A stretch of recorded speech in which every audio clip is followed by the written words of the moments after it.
In this video, we're going to take a look at a black ink by Private Reserves, one of their fast dries, Ultra Black. Now, as always, there's timestamps down below so you can skip around, but if you've got the time, I'd appreciate you checking out the entire video. Also, down in the description is a link to the black ink playlist, so if you want to see more of them, you can find that there. I'm an ink guy, and let's get into the first writing sample done on Clairfontaine's 90 GSM paper. No bleeding, no ghosting. The 1.1 has no, let's just talk about this as it's general. The 1.1 extra fine and the medium, all of it. It's beautiful black. None of it has any feathering spread, halo sheen, no shade. Great flat black tone all the way through. Such nice performance. And it holds to the fast dry name here, where you see that the extra fine dried in 5 seconds and the medium dried in 8 seconds. Very happy with it. Happy to see no color variation in the scrubby. There's a good chance you could recover with effort based on the smear test.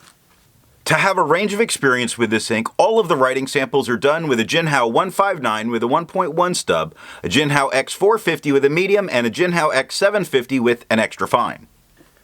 Then, a pilot vanishing point with a medium nib was inked up, used for a day, and used to take the notes for this video. The next writing sample is done on 52 GSM Tomoe River. No bleeding and no ghosting. Again, talking about all of it in its performance. None of it has any feather spread, halo sheen, no shade, nothing. It is a beautifully performing black ink. We get no color variation, which I don't like having in black inks. The smear test, even on Tomoe River, it looks like you might be able to recover it. The extra fine took 7 seconds to dry. It's a little longer than I'd like on what's called a fast dry, but this is Tomoe River. The medium took 11 seconds to dry. Again, this is Tomoe River though, so that's pretty darn good. I agree with Vita. There's a lot to learn by doing multiple chromatographies. The one on the left is done the way it's supposed to be done. A line of ink is put down and then it's put in the water for 10 to 15 seconds. And we see this dark, solid black pushing its way up, but then something magical is up there. What looks like a very dark purple. Now, the one on the right that's allowed to dry for 10 minutes, we really do see that black at the bottom. As we push up, what used to look like that very dark purple we get to see is made of 2 elements. A darker blue moving underneath the darker purple above it. And that is what is making this such a dark, rich black. The fact that it is not simply black, but it is black based on another color. Gorgeous.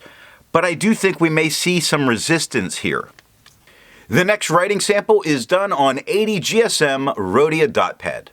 No bleeding, no ghosting. For all of it, we're looking at no feather spread, halo sheen, no shade. We see the extra fine dries in 4 seconds, holding to honestly being fast dry. The medium dries in 7 seconds, still fast dry. The scrubby shows no color variation. Yeah, we got none. We got a great black ink. And the smear test, there is still the outside chance you can recover this because while it would be difficult, I can see the lines. Resistance tests are done to see how this ink can be expected to perform on the page, and more importantly, how hard it may be to clean from your pen. The smear is allowed to dry for 3 days before testing it. Looking at the highlighter, we do see just a little bit of movement. It spreads to about a medium, about a fine, but it's very readable, very there, not any kind of problems, no smudging of any kind, very safe to use in a note-taking situation. Water is reactivating and lifting a great deal of this ink out of the way. Pen flush is doing about what water did. It actually looks like it's a little bit less. The 1/3 bleach solution is completely removing it, but it's also discoloring the paper some. Now, the good news. It only took water to get this out of my pen.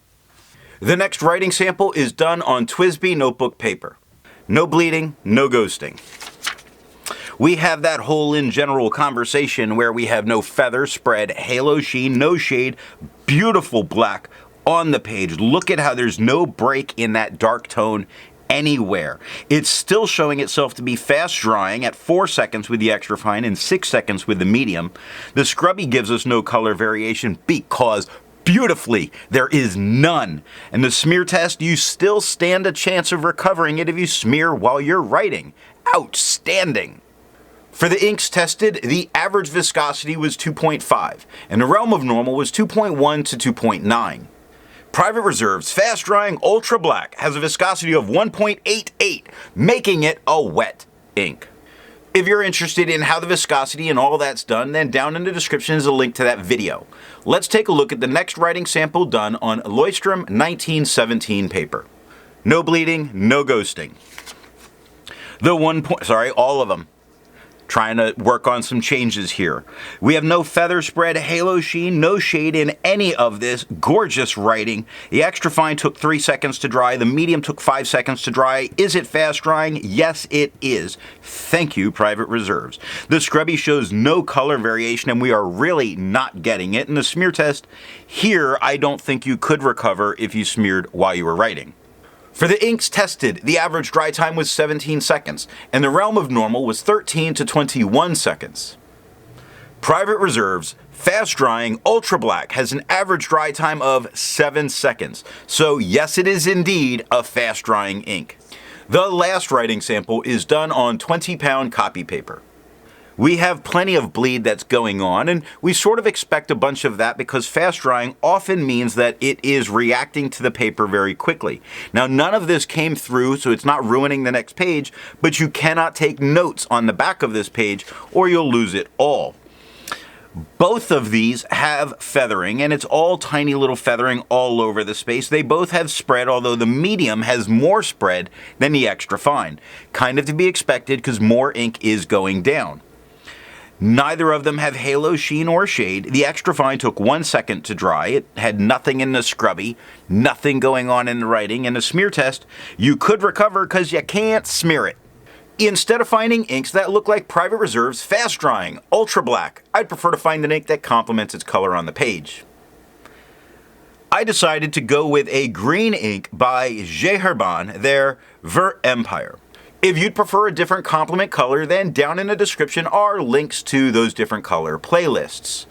What do I think of Private Reserve's Fast Drying Ultra Black? Solid performing as an ink. It's not as resistant on paper as would be nice for as resistant as this seems to want to be.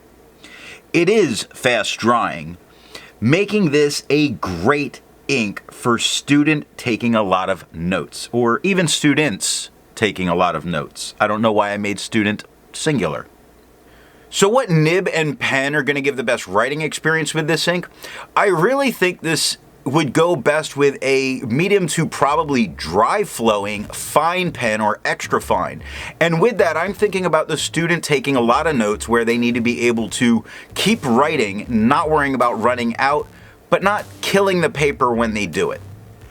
I hope you got something out of this video, and in the next video, we're going to take a look at Diamine's Tudor Blue.